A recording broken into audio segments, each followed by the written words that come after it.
we have a panel of therapists who are also coaches.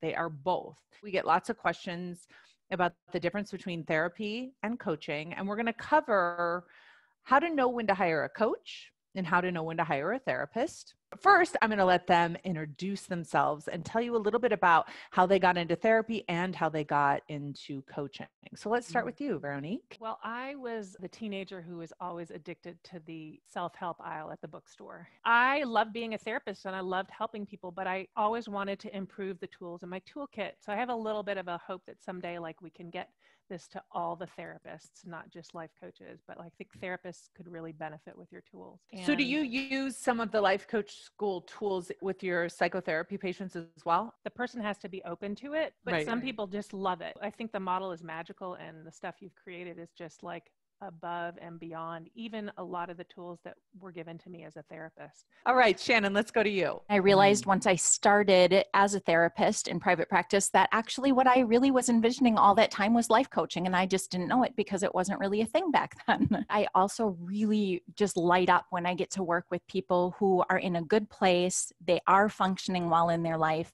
but they really just want to up-level their life and go after something bigger. All right, let's go to you, Sandy. Here I am, a licensed therapist, 25 years. I also use the tools in all of my practices, whether I'm doing my own work as a therapist, if I'm supervising others, even supervising employees, and then absolutely in my coaching practice as well. All right, what about you, Kathleen? I have always been fascinated about why people do what they do. I am a board certified child, adolescent, and adult psychiatrist, so a little bit different. I think it's important for us to talk about the distinction between a psychotherapist and a psychiatrist. A psychiatrist is a board certified doctor who can prescribe medication, and a psychotherapist does not prescribe any medication. And they are not a doctor of medicine. They may be a PhD, but they're not going to be prescribing medicine. All right, Amy. It was 2014 when I found you. And I thought, oh, I'll do this life coach training. That sounds cute. That sounds fun. Oh, it's adorable. Yeah. And I started applying your tools to myself, and it was very life-changing for me. I was like, wow, this is much more than cute. This is amazing. I started using them in my therapy practice. I used them on myself. I was sold on coaching and all of these tools. So let's talk a little bit about some of the main differences between therapy and life coaching practices. I think it's important to note that the life coaching industry is not regulated and the therapy industry is very regulated. You have to be very clear. So I have a very clear contract that when I'm offering coaching versus therapy. And I love the coaching model because you're able to serve so many more people. Right? I serve people all over the country, all over the world. I've had international clients. You can have such a greater impact, I think. And I do believe that a lot of therapists are opening up to coaching, but you do have to just keep your lines very clear about what you're offering and not crossing over.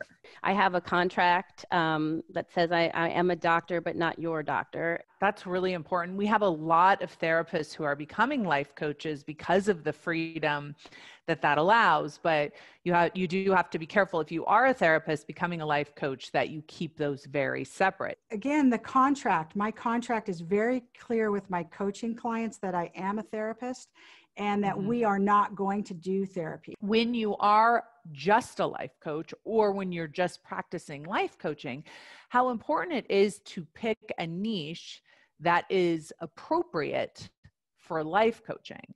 And there are some niches that are going to attract clients that are better suited for therapy.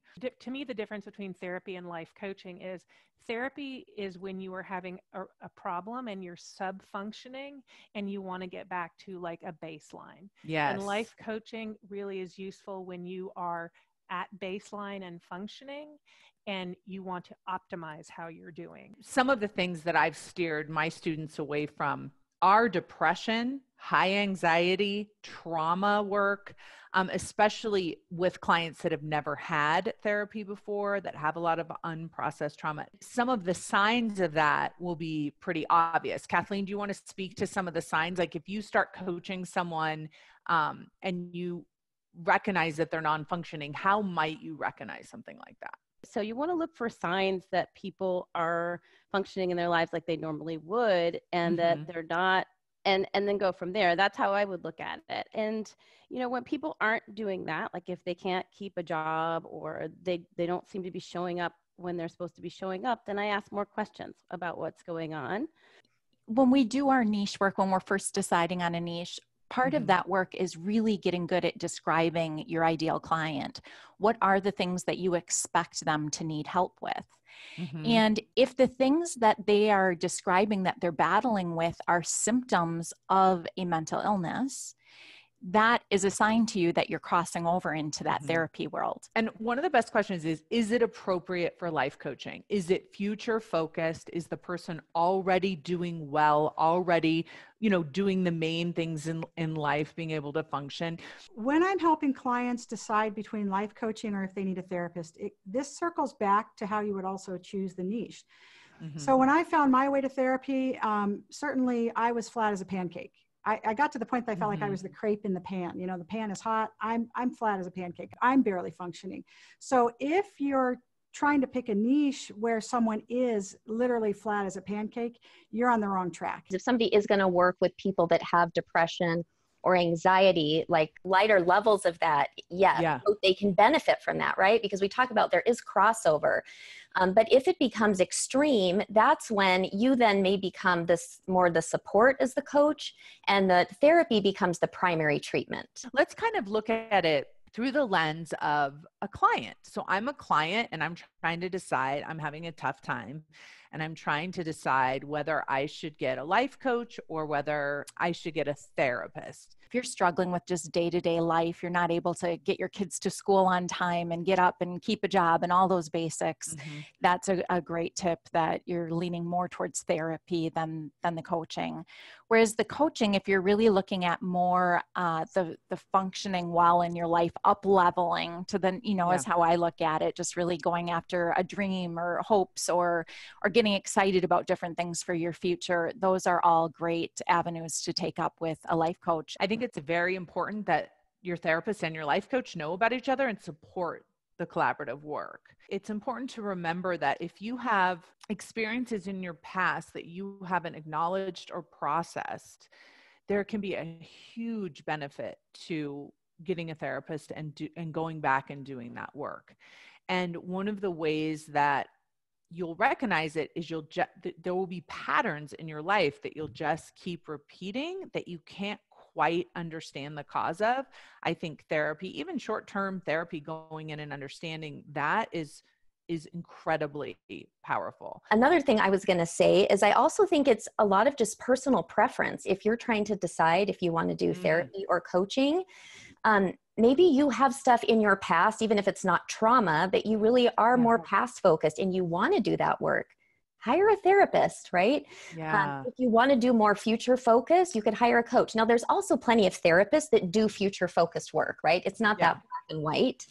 I think it's important for us to acknowledge that is not our expertise and that's not what we're trained in, and that we're not abandoning the client. We're not saying, no, you're too messed up, go to a therapist. That's not what we're saying at all. It's just like, I think they can better serve you in this area, and then we can move forward. Always remember that you know what's best for you always. And you are always the one making your decision. And you go in and talk to a therapist or talk to a life coach. As life coaches, if you're trained through the life coach school, we know as coaches that we don't know what's right for our clients. We can help them look at their mind. We can help them explore options. We can help them look at their patterns. But really, ultimately, all the decisions you make as a client are your own to make. How do we make sure that we always maintain that sense of our own empowerment, no matter who we hire? Let's talk first about the absolute most obvious concerns that we need to look at initially and make sure that we handle immediately. If they are suicidal. So if they're suicidal, if they're talking about suicide, as a coach, it is our responsibility to do what? It is our responsibility to make sure that they are safe. And this is where it's interesting, because as a therapist, your licensure is on the line, right? As a life coach, I think it becomes more of an ethical question. Like, you don't want to have one of your clients commit suicide and they told you and you missed it.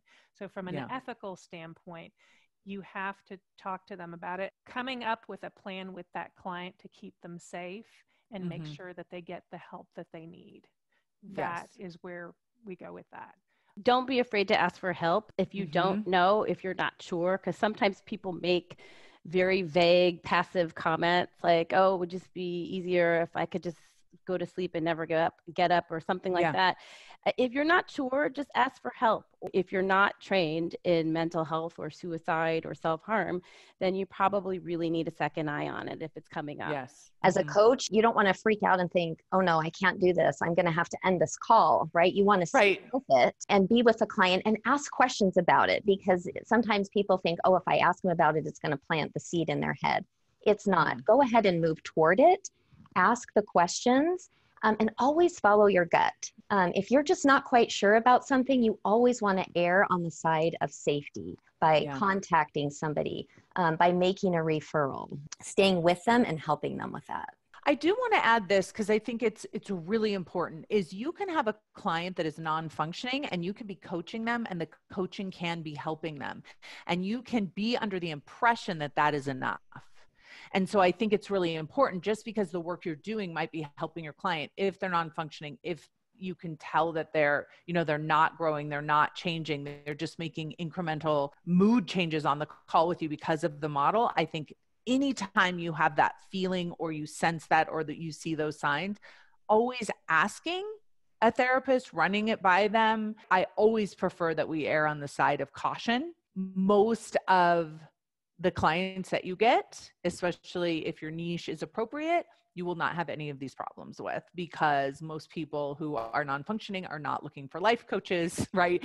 They're not in the position to be hiring life coaches. I don't want to scare all of our life coaches into thinking that this is a regular occurrence, but it is definitely worth, if you're coaching someone and you like, this may be more appropriate for therapy, to always get a second opinion. Always be scanning for safety, whether it's suicidal, homicidal, abuse, even like you mentioned, eating disorders, because that becomes a safety issue, right? I guess that's my tip for all of the coaches. Just always really have a feel for assessing safety in all of those areas. And if you think that the client is at risk, that's definitely when you want to consult with somebody and possibly make a referral. You know, I've been in this industry so long now.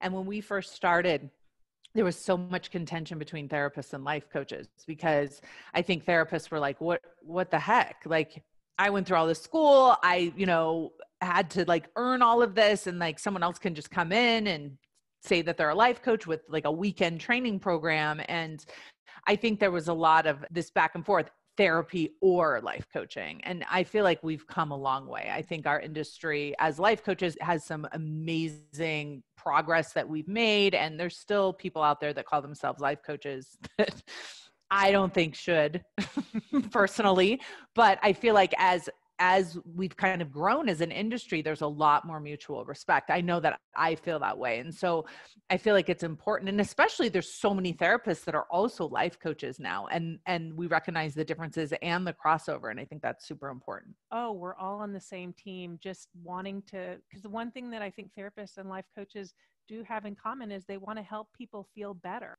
A sports team, for example, the coach of the sports team is as important as the doctor on the sports team. The difference is that the doctor will help you when you break your leg, and the coach is going to be on the sideline giving you tactical strategy to win the game.